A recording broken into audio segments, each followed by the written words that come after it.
दो फैसले, एक 13 जनवरी का था जिसके ऊपर यहाँ बात होती रही, एक 2 फरवरी का इलेक्शन कमीशन का था, वो भी सवालिया निशान बना रहा। अब सबकी नजरें सुप्रीम कोर्ट पर हैं। सुन्नी इत्तेहाद काउंसिल ये मखसूस नशिस्तें मांगने वहां पहुंची है। कितना अहम फैसला रहेगा पाकिस्तान की सियासत के लिए? बहुत सी अहम तरामीम मुतवक्के हैं, रिमार्क्स बहुत ही मुख्तलिफ किस्म के सामने आ रहे हैं।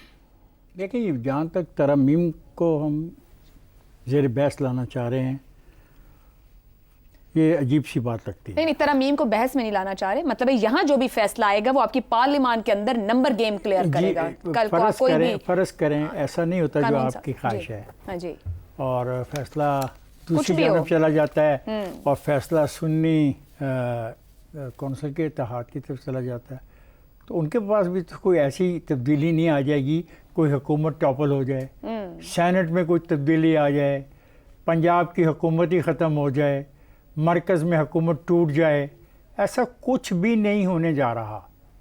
एक बात बड़ी अहम है, वो ये है कि वाकई ये अजीब सा लगा, इतने पढ़े लिखे लोग, इतने अच्छी इंग्लिश की अल्फाज का चुनाव करने वाले लोग, घंटों बोलने वाले लोगों के पास डेप्थ में कुछ भी नहीं था। मतलब ये सवाल बड़ा बुनियादी है। जब पीटीआई पार्टी थी लिस्ट में, पार्टी तो बैन नहीं हुई थी नहीं, तो फिर उसकी मौजूदगी में ये फैसला क्यों कर किया गया? और उस जमात के बारे में फैसला किया गया जिसका सदर पहले इलेक्शन लड़ा, पिछला वो कैसे उसके नतीजे निकले, हार गया, फिर दोबारा लड़ा, इंडिपेंडेंट लड़ा, वो खुद ही कंफ्यूज है। और आप उस पार्टी में चाहते हैं। मुझे नहीं पता इस मुल्क में क्या बहस हो रही है और इस बहस से हम क्या हासिल करना चाह रहे हैं। आज की सारी डिबेट जो मैंने सुनी है और जो कल भी होगी, जुमेरात तक जी, जुमेरात को, ये बड़ा अजीब है। बिल्कुल, अब पीटीआई थी, पार्टी थी, आप पीटीआई में चले जाते। नहीं, मगर वो जो उन्होंने कहा कोर्ट के अंदर भी, हमें ऐसा लगा या ये हमें ऐसा लगा, इज वेरी डेंजरस। दोस्त, मेरे दोस्त, आप और मैं इतनी संजीदा गुफ्तगू कर रहे हैं, दुनिया पूरी चक्कर में फंस गई है, टॉक शोज हो रहे हैं, लोग अपने अपने ख्यालात का इजहार कर रहे हैं। उन्होंने सुना, उन्होंने समझा, उन्होंने जाना, उनकी ख्वाहिश थी। सर, सारे फोरम सामने थे। इलेक्शन की तारीख लेने से लेकर इलेक्शन होने तक बार बार कोर्ट में पीटीआई जाती रही, तमाम मामलात लेके जाती रही और रिलीफ भी बहुत जगह मिलता रहा। इस मामले को फिर लेकर क्यों ना गए? नहीं ना, इलेक्शन कमीशन की उसकी तशरीह ना, ये तो बहुत ही खौफनाक सूरत हाल है। आप उन नशिस्तों में से जो नशिस्तें मुख्तस हैं अकलीतों के लिए, फिर उसका क्या करेंगे? छोड़ देंगे आप उनको? आप कहेंगे कि हम इनको हासिल नहीं करना चाहते, एक नया क्राइसिस डेवलप हो जाएगा। मैं जानबूझ के पाकिस्तान के अंदर आप एक ऐसी सूरत हाल पैदा कर रहे हैं कि गैर यकीनी सूरत हाल गहरी होती जाए।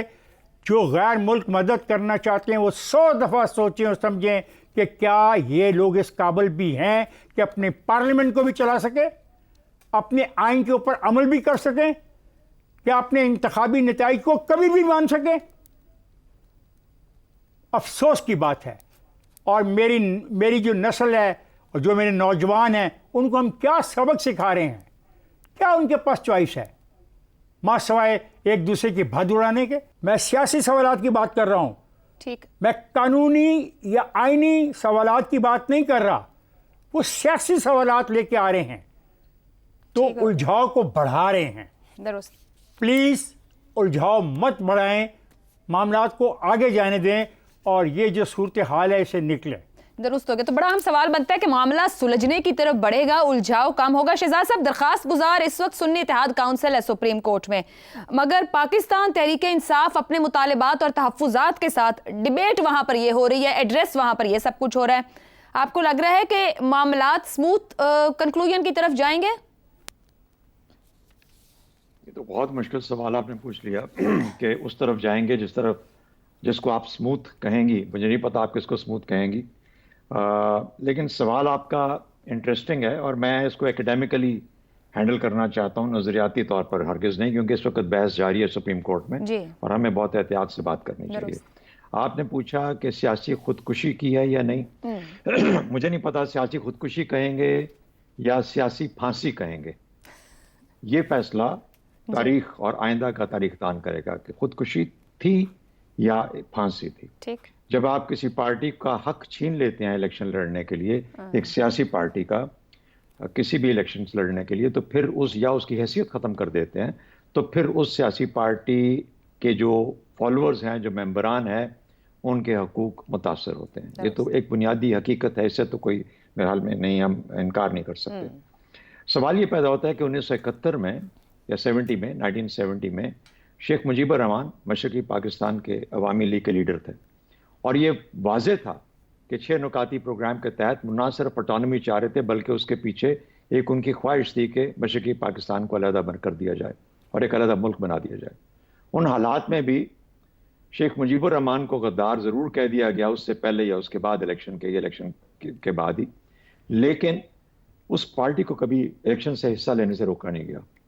ये मालूम होते हुए कि पाकिस्तान शायद टूट जाएगा, शायद 6 नुकात गालिब आ जाएंगे, उनकी आबादी हमसे ज्यादा थी, उनके लोग हमसे ज्यादा थे, लेकिन उस वक्त भी मुल्क टूटने के बावजूद, उस खतरे के बावजूद इलेक्शन से उनको आउट नहीं किया गया, जो कि इस केस में हुआ। अब जिस सिचुएशन के अंदर आगे खाई और पीछे कुआं हो, तो वो क्या करें, वो लोग, उनके पास क्या चॉइसेस क्या है। बड़ा सवाल जो आज मेरे ख्याल में डिबेट में आ रही है, जिसको कंक्लूजन की तरफ जाना चाहिए, जिसे आप कह रही हैं कि स्मूथ कंक्लूजन होना चाहिए, वो ये होना चाहिए कि क्या इंसाफ हुआ। ये पहला सवाल इस तमाम जजेस को पूछना चाहिए अपने आप, क्या इंसाफ हुआ, क्या हकूक का तहफ़्फ़ुज़ किया गया, जो सुप्रीम कोर्ट के बुनियादी काम है ये दो। क्या इंसाफ हुआ और क्या हकूक का तहफ़्फ़ुज़ हुआ। अब हकूक के तहफ़्फ़ुज़ के अंदर पार्टी के हकूक भी हैं, अवाम के हकूक भी हैं, रियासत और मुल्क और कौम के जो कवानीन है उनका भी है, हकूक है, और उनका भी इतलाक है। इन तमाम चीज़ों का ख्याल करना सुप्रीम कोर्ट का काम है। तीसरी बात की जाती है, बारहा इसका जिक्र हो रहा है हमारी बहस में सुप्रीम कोर्ट के अंदर, वो ये है कि आइन क्या कहता है। आइन के बारे में भी बड़ी गालिब तशरीह है और बड़ी वाज़ेह तशरीह है। ये सिर्फ कि सुप्रीम कोर्ट जब आइन को देखता है तो वो लेटर को सिर्फ नहीं देखता, हालांकि कहा गया मुख्तलिफ मौकों पर कि लेटर को देखा जाएगा, लेटर एंड स्पिरिट। दुरुस्त। जब आइन को देखा जाता है, परखा जाता है इन जगहों पे, तो कहा जाता है कि फ्रेमर्स की इंटेंट क्या थी, नीयत क्या थी। जब फ्रेमर्स ने आइन बनाया तो उनकी नीयत क्या थी। दुरुस्त। तो आप सिर्फ उस माहौल के अंदर, फिर फाइनल एक बात कि दीन के अंदर भी इज्तिहाद की रखी गई एक सहूलत, दीन के अंदर इज्तिहाद की। हालात बदलते हैं, मामलात बदलते हैं, तरीके बदलते हैं, इज्तिहाद के साथ एक अमूमी इत्तेफाक राय पैदा किया जाता है उन हालात के तनाजुर के अंदर।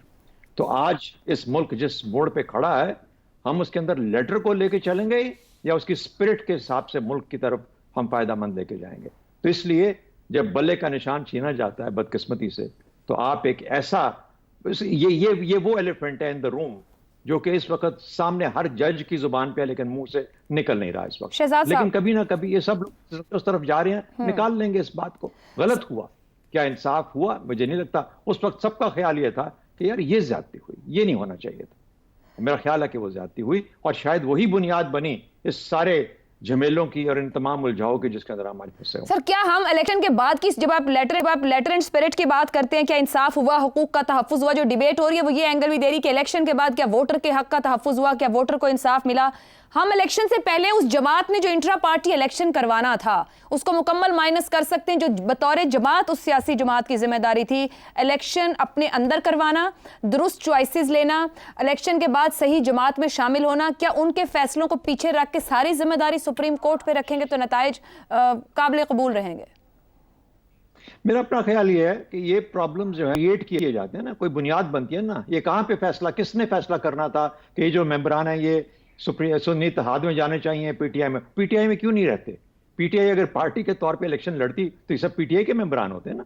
मगर सर, पीटीआई एक रजिस्टर्ड जमात के तौर पे तो मौजूद थी ना शहजाद साहब। वो किसी भी जमात में जाए, इलेक्शन इंडिपेंडेंट लड़े, सुन्नी इत्तेहाद में जाए, ए बी सी में जाए, बट पीटीआई भी एक रजिस्टर्ड पॉलिटिकल पार्टी थी।